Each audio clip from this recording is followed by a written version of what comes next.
وعده آزادی آمریکایی، برای این همه جنایت،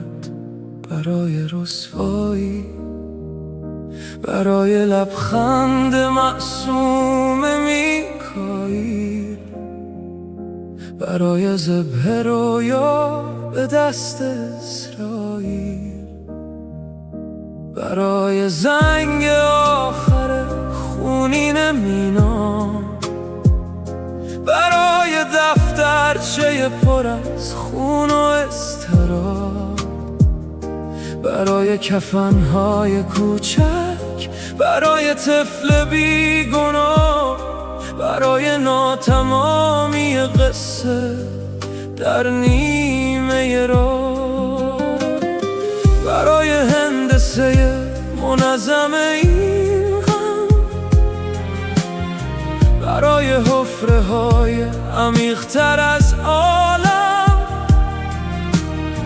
برای آوار سقف آرزوها، برای ویرانی خانه ما، برای موشک کینه بر قلب کوچه تنگ، برای شیشه لرزان در این ضیافت جنگ، برای آبران مانده در راه، برای عمق این شب سیاه، برای این کلاه خسته بر پیکر، برای آرزوی بوسه مادر،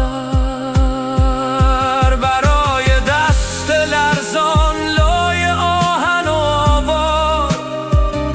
برای صورت زخمی زیر سنگینی دیوار، برای همت والای دستان خالی،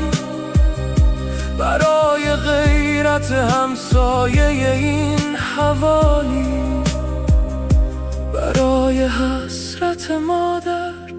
برای کفن به جای تور، برای مشت کوچکی گرخو ورده در گور، برای غیرت شعله ور در میانه میدان،